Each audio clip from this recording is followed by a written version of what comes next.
Hello viewers, ఈ వీడియోలో మనం విశాఖ నక్షత్రం గురించి మాట్లాడుకుందాం. విశాఖ నక్షత్రం. ఓకే, సో ఇందులో పుట్టిన వారి గుణగణాల గురించి తెలుసుకుందాం. గుణగణాలు. ఓకే, సో ఈ విశాఖ నక్షత్రంలో పుట్టిన వాళ్ళు ఏంటంటే వీళ్ళు పండిత ప్రియులండి. పండిత ప్రియులు. ఓకే, వీళ్ళకి వినయం ఎక్కువగా ఉంటుంది. వినయ సంపన్నులు. వినయంతో సంపాదిస్తారు. ప్లస్ ధనవంతులు అండి. ధనవంతులు ఎక్కువగా ఉంటారు ఇందులో విశాఖ నక్షత్రంలో. ప్లస్ బంధువర్గానికి మేలు చేస్తారండి. బంధువర్గ మేలు అంటే వీళ్ళు బంధువర్గానికి మేలు చేస్తారు. వీళ్ళు ఏ పనిలోనైనా కానీ నేర్పరితనం చూపిస్తారు. ఓకే,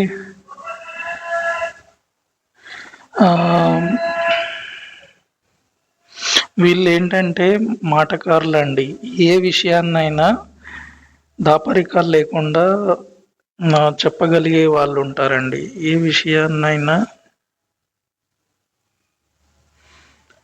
దాపరికం లేకుండా స్పష్టంగా చెప్తారు.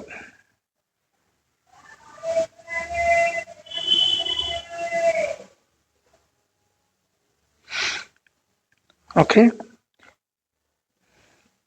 కానీ వీళ్ళకి రుణాలు కూడా ఎక్కువగా ఉంటాయి. రుణ పీడితులు. వీళ్ళకి ఎర్రటి కళ్ళు ఉంటాయండి.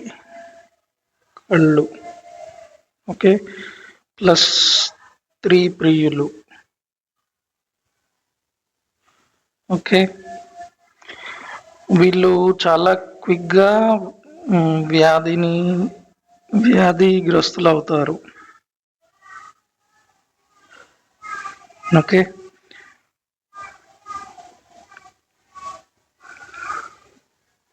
వీళ్ళు దీర్ఘాయుష్మంతులు అండి.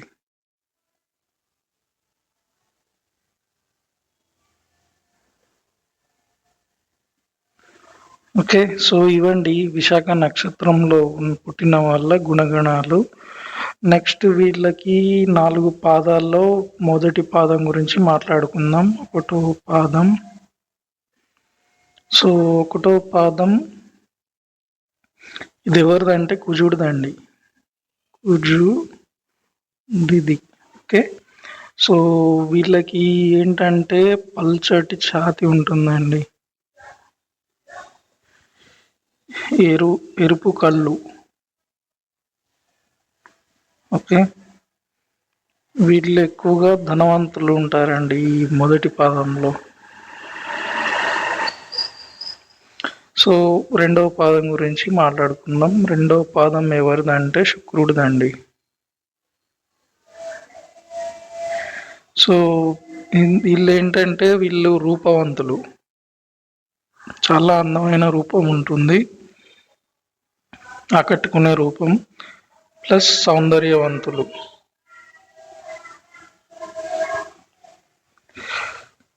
వీళ్ళకి అందమైన భార్య ఉంటుందండి. అందమైన భార్య. ఓకే, సౌఖ్యవంతులు. వీళ్ళు సౌఖ్యవంతులు.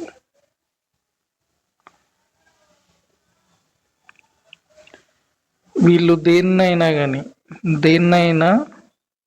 న్యాయపరంగా సంపాదించుకుంటారు.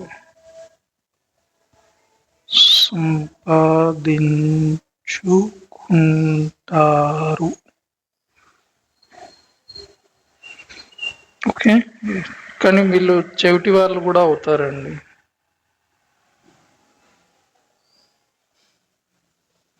ఓకే, వీళ్ళ జీవితంలో. సో ఇప్పుడు మనం మూడవ పాదం గురించి మాట్లాడుకుందాం. ఈ మూడో పాదం బుధుడిదండి. ఓకే.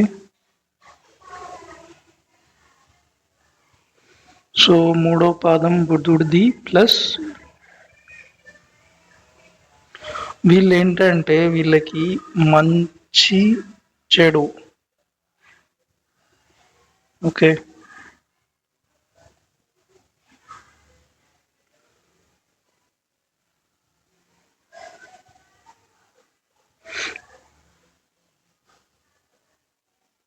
సో వీళ్ళకి మంచి చెడుల పట్ల విచక్షణ అనేది ఉంటుంది. ప్లస్ నేర్పరులండి వీళ్ళు.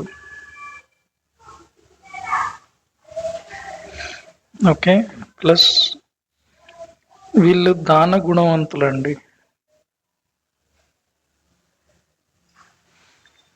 ప్లస్ వీళ్ళకి నెగిటివ్ ఏంటంటే వీళ్ళు అందులయ్యే అవకాశం ఉంది.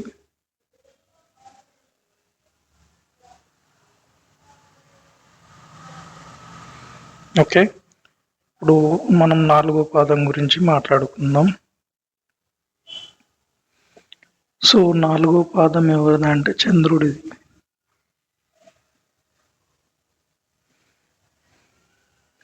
ఓకే.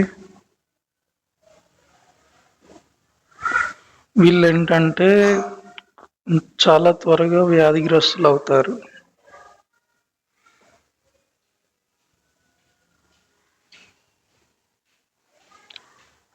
ప్లస్ వీళ్ళకి స్త్రీ ప్రియులండి వీళ్ళు.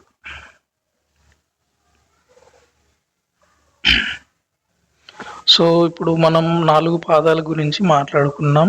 నెక్స్ట్ ఏంటంటే వీళ్ళు ఓవరాల్ లైఫ్ ఎలా ఉంటుంది అనేది చూద్దాం. ఓకే. సో విశాఖ నక్షత్రంలో జన్మించిన వాళ్ళకి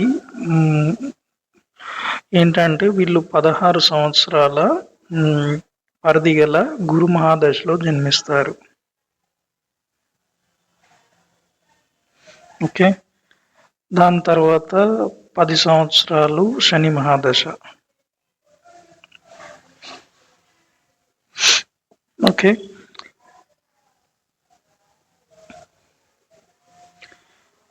నెక్స్ట్ ఏంటంటే వీళ్ళకి జన్మించడంతో 5వ ఏట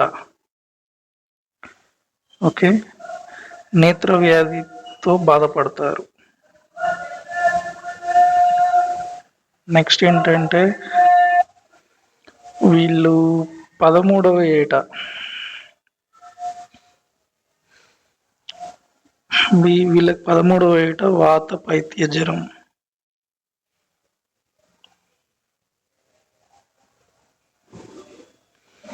నెక్స్ట్ ఏంటంటే మళ్ళీ 33వ ఏట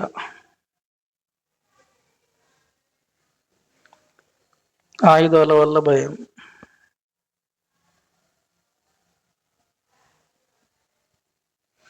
ఓకే.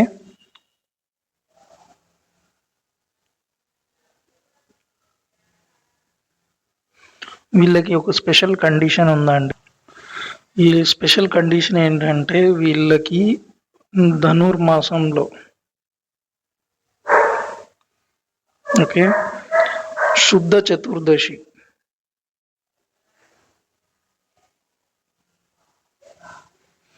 ఆదివారం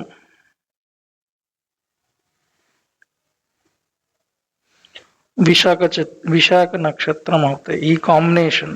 ఓకే. విశాఖ నక్షత్రం అయితే ఓకే సూర్యోదయం ఉదర వ్యాధితో అపమృత్యు భయం.